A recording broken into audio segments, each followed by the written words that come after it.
You've made it to your 9th week in real estate and you're ready to get your social media presence on point. Let's get into it.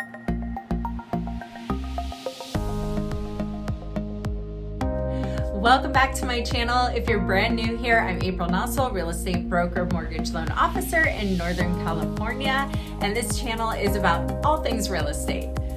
You are going to want to subscribe and ring the bell so you don't miss any future videos, and please hit the like button. Helps the algorithm, helps me out tremendously.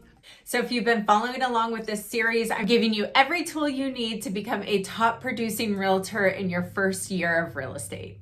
We are going through this week by week, day by day. So every single weekly video, if you haven't seen the others, you should go check those out first. Come back and watch this one. But every single video, I'm giving you 7 items to work on each week, so you've got one to focus on every day of the week.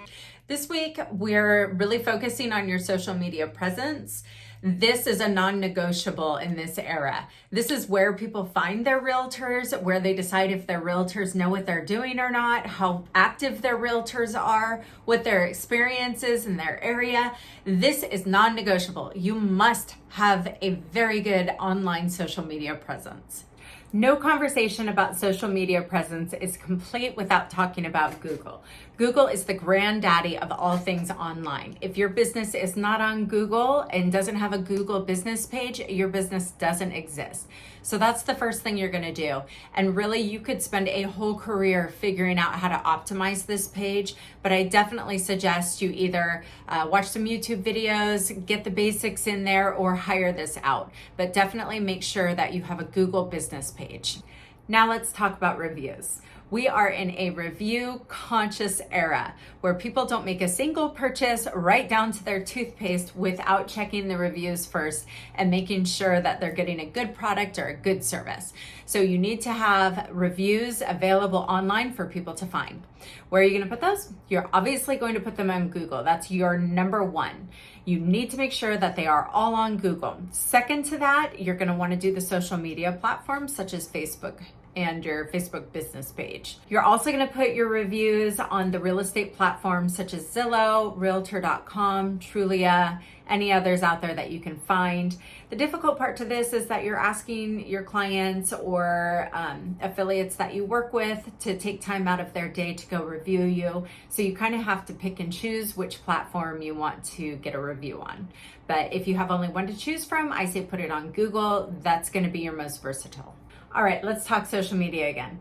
I want you to do Facebook retargeting ads, and you're also gonna have to look up how to do this. It's a little bit complicated, but it's something that you can do. You want Facebook retargeting ads that are going to target people you already know and point them into your website. And from your website, their information is going to be gathered and put into your database if they so choose. Don't put people in your database that don't want to be in your database. Also, on the topic of social media, people ask me how I find the time to create all the content that I create, all of the graphics, and how we make it all look so professional and so thematic. Well, we cheat a little bit. We use Etsy, we buy big bundles of social media posts and stories, and we plug in all of our logo and colors and all of our information into those templates within Canva.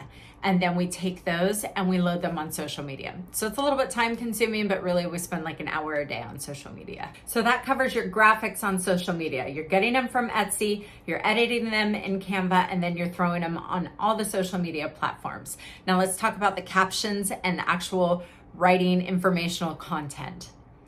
We do a lot of it ourselves. However, we are now using ChatGPT.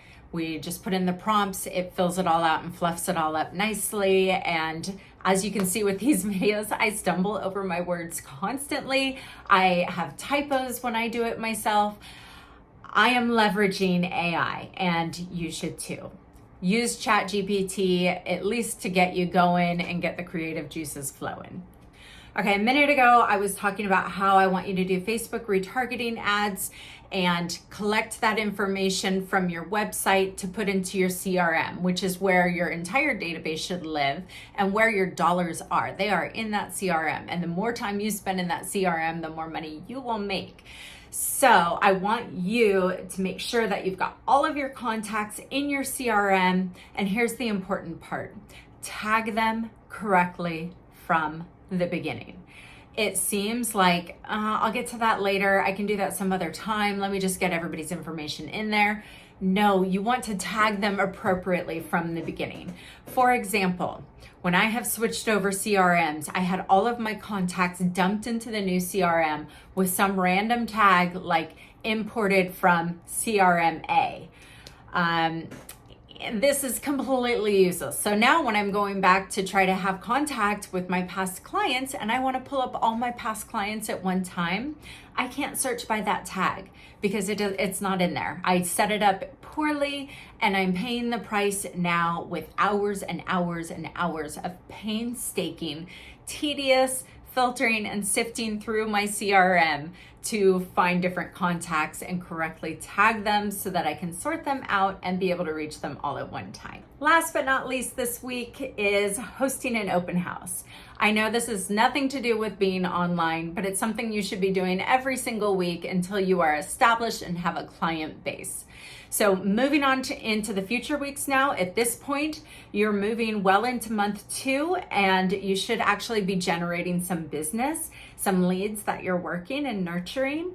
So next week, we're gonna be talking about like creating mock contracts and mock scenarios for you to practice working through these things. But this week, I want you to hold an open house so that you have clients that you're getting into the works. By month 3, by the end of month 3, I want you to have an actual contract in place. There is no reason to not have this unless you're not putting in the time and you're not doing the work. Okay, so week 9, social media, online presence, all of that. Google business page, requesting reviews for all the different platforms. Learn how to do Facebook retargeting ads directed at your website. Buy Etsy templates that you can use for your social media. Don't recreate the wheel. Make it as easy as possible and get it done. You're also going to get familiar with ChatGPT and start using that on your social media posts. Get all of your contacts into your CRM correctly tagged. And you're going to host an open house. If you say, well, I don't have an open house to host, call up agents, go visit vacant listings, and then text them when you're done. Hey, beautiful listing. I would love to hold this open. Would it be okay if I held it open for you on Saturday from 10 to 1? It's as easy as that. There's no excuses. So get out there and get selling.